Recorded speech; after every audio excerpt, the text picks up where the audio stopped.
In this video, we're going to be talking about fractions and decimals, okay? And our essential questions. What are we going to be covering in this video?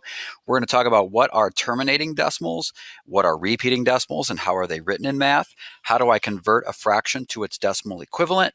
How do I convert a decimal to its fraction equivalent? And how do I compare fractions and decimals? So we're kind of switching gears away from our integers and into the world of fractions and decimals. So numbers that are not integers can be written in the following ways, either as a fraction or a mixed number or as a decimal. So if it's not an integer, it's going to be either a fraction or a decimal. So we need to learn how to handle these types of numbers as well. And then in the boxes here, I have examples of fractions and mixed numbers.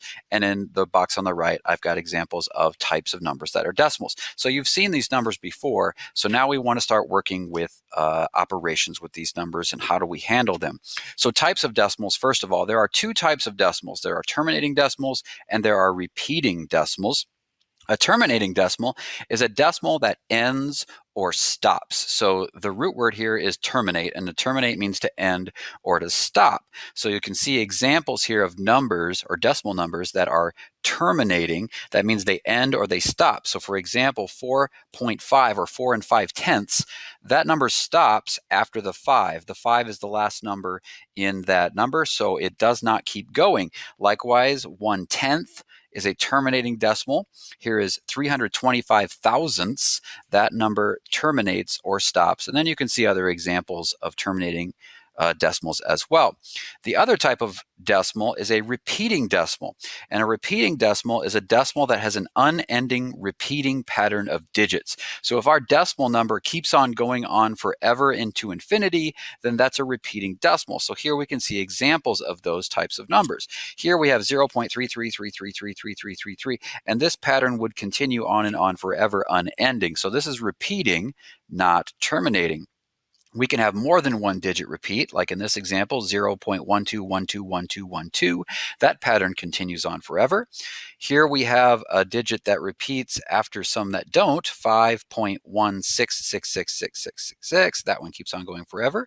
Here we have kind of like a mixed number that with a repeating part to it, 17.44444444, or 39.1818181818.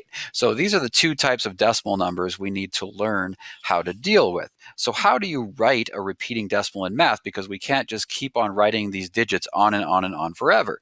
Well, we use what's called bar notation. And bar notation is using a bar or a line to show digits that repeat in a decimal. So for example, that digit that we had that repeated on our last slide, 0.333333, the digit 3 repeats. That's what repeats over and over again. So we can just write a single 3 with a bar over it, just like this, 0.3 repeating. Now I have some 7th graders that will write the 3 repeated and then put a bar over both of those. That is not how we write it. You only have to write the digit that repeats once with the line over it. So again, below here are examples of writing repeating decimals in bar notation. So 0.88888, we can write that as 0.8 with a line over it, a bar over it. Here's our 0.121212. Here the 1 and the 2 both repeat, so we have to write both digits with a line over both the 1 and the 2. And next we have 7.999999. There, only the 9 repeats. We don't put the bar over the 7 and the 9, just the 9, because that's the only thing that repeats in this number. Likewise, 0.144444, we write that as 0.14 with a bar or a line written only over the 4, because that's the only digit that repeats. And then here we have 3 digits that repeat over and over again, 0.123, 123, 123, 123. So we have to write the 1, 2, 3 with a bar over all 3 digits. And then here is a long one that takes a long time to repeat.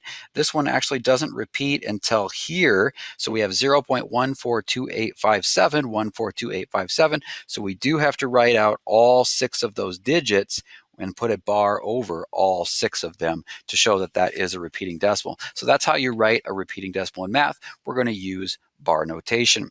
So how do you write a fraction as its decimal equivalent?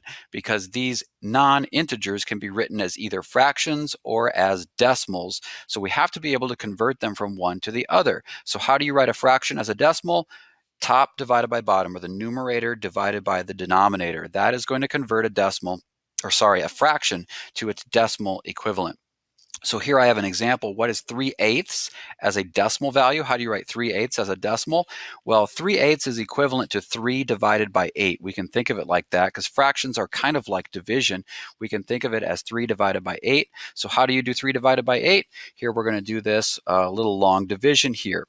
So to do long division, 3 is like 3.0, so we can put our decimal right up in our answer here. 8 does not go into 3, or goes into 3 0 times, so we can put a 0 there. And now we can think, how many times does 8 go into 30?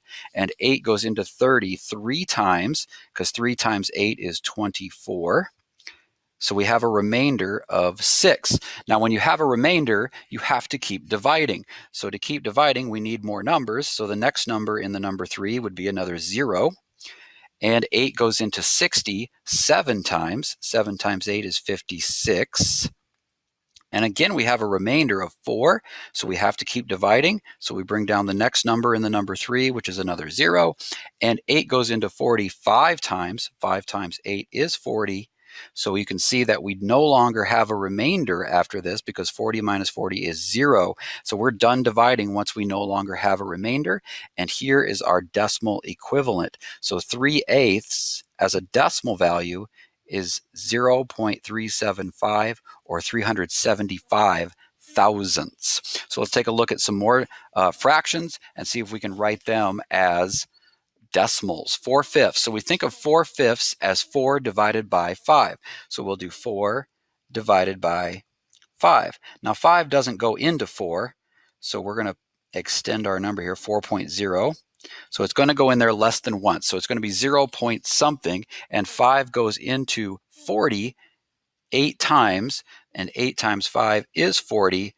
We have no remainder, so we're done dividing. So here is our decimal value. 4/5 is equivalent to 8/10, or 0.8. 7/9 would be 7 divided by 9. And again, 9 does not go into 7, so it's going to go in less than once. So we have 0 point something. 9 goes into 70 7 times. 7 times 9 is 63, with a remainder of 7. We have a remainder, so we keep dividing. Bring down the next 0. 9 goes into 70 7 times. 7 times 9 is 63, with a remainder of 7. So you can see now that we keep getting a remainder of 7 every time we divide. So this is going to continue, if we were to do this again, to be 7s. 7, 7, 7. This would never terminate or never end. So this ends up being a repeating decimal. So once we see that we're going to get a repeating decimal, we can go ahead and write that in bar notation. 7/9 is 0.7 repeating. Here we have a mixed number, 4 and 7/12. Well, I know that this is going to be 4 point something as a decimal. So now I need to just figure out what 7/12 is as the decimal portion of this mixed number. So I could think of that as 7 divided by 12. And of course, 12 doesn't go into 7. So it's going to go in less than once. So it's going to be 0 point something. 12 goes into 70 5 times, and 5 times 12 is 60. We have a remainder of 10, so we have to keep dividing. We'll bring down the next number in 7, which is a 0. 12 goes into 100 8 times. 8 times 12 is 96, with a remainder of 4. We have to keep dividing if we have a remainder. Bring down the next number in 7, which is a 0. 12 goes into 40 3 times, and 3 times 12 is 36. Again, we have a remainder of 4. Bring down the next number, which is a 0. And 12 goes into 40 3 times. 3 times 12 is 36, with a remainder of 4. Now, hopefully we can see we've gotten a remainder of 4 3 times in a row now. So this is again going to keep being a 3, 3, 3 over and over again. So that 3 is going to be repeating. So I know the decimal part of this number is going to be 0.583 with a bar over it. That's going to be 583 repeating. So 4.583 repeating. And that's how we convert fractions to decimals, top divided by bottom. So how do we go the other direction? How do you write a decimal as its fraction equivalent? Well, there's 3 easy steps here. We're going to read it, write it, and reduce it. So what does that mean? So let's take a look at this example. What is 8/10 as a fraction, or 0.8 as a fraction? Now we're going to read it, and we're going to read it like we should read it, and that's using the place values. And the 8 is in the tenths place, so we would read this number actually as 8/10. And if you read it correctly, that pretty much tells you what the fraction is, 8/10. So that's the write it part. So we read it as 8/10, then we write it as a fraction, 8/10, and then we have to reduce it or simplify it. 8 and 10 are both divisible by 2, so if we divide them down, we get 4/5. So 0.8 or 8/10 as a fraction is 4/5. So let's take a look at some more. Write these decimals as fractions or mixed numbers in simplest form. So this first number, 0.85, that's not how we read it. How would you read this number? Well, the 5, the last digit of this number, is in the hundredths place, so we would read it as 85 hundredths, and then we would write that as a fraction, 85 hundredths, and then we would reduce this or simplify this fraction. These are both divisible by 5, so 85 divided by 5 is 17. Whoops. And 100 divided by 5 is 20. So this is 17/20ths as a fraction. 85 hundredths, or 0.85, is 17/20ths as a fraction in simplest form. Next one here, we're going to have a mixed number. This is 3.44, but if we read it correctly, it's 3 and 44 hundredths. So that's what we would write, 3 and 44 hundredths. And then to simplify this, or reduce this fraction to its simplest form, these are both divisible by 4, and we would get 3 and 11/25ths, and there is our answer in simplest form as a mixed number, 3 and 11/25ths. Up here we have 0.7, but if you read that correctly, it's 7/10, and actually that is already in simplest form, since nothing divides 7 that divides 10 as well. So there's our simplest form, 7/10. We don't have to reduce it. And then the last one, 0.125. The correct way to read that would be 125 thousandths. So we're going to write that 125 thousandths, and then we reduce that. Actually, these are both divisible by 125. And we get 1/8.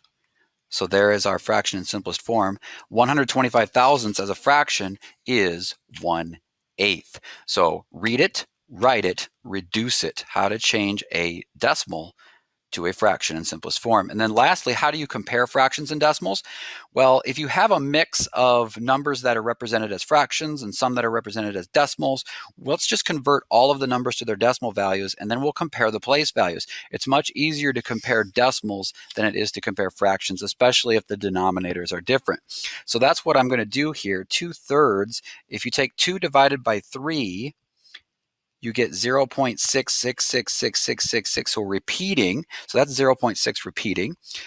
0.6 is already a decimal, so I'm going to leave that alone. 4/5, 4 divided by 5, if you do that, you get 0.8 or 8/10. 5 divided by 6, if you do that, you get 0.83 repeating, only the 3 repeats. And then these other two are already written as decimals. So now I'm going to write these. 0.6 repeating, I'm just going to write a few digits of that out. 0.6, that's like 0.600. Whoops, I don't need another decimal place after that. 4/5 was 0.8 or 0.800. 5/6 is 0.83 repeating. That continues on. 0.65 or 0.650, and 0.7 or 0.700. So now these are all written in decimal form, so now I can compare their place values. There's nothing in the ones place, so now I look to the tenths place, and here I have 6s, 8s, a 6, and a 7. So I'm looking at the ones with the lowest values, the ones with the 6s. These 3 have 6s in the tenths place. Which one of them is going to be the smallest? Well, I would have to look at the hundredths place. This has a 6, this has a 0, and this has a 5. So this guy right here is going to be the smallest. So 0.6 is the smallest number in this set. So I've got that one taken care of. The next smallest one would be the 0.65, because that's a 5, and the one on top is it has a 6 in the hundredths place. Then the 0.6 repeating would be the next largest one, which was 2/3. And now the only ones remaining have an 8 in the tenths value or a 7 in the tenths value. So this is going to be the next largest one, 0.7. And then the 0.80 is going to be smaller than the 0.833. So that was 4/5. And then the largest number is the 0.83 repeating, which was the 5/6. So here I have all the numbers listed from least to greatest by converting them to decimals and then comparing them by using their place values. So that is what we need to know about fractions and decimals.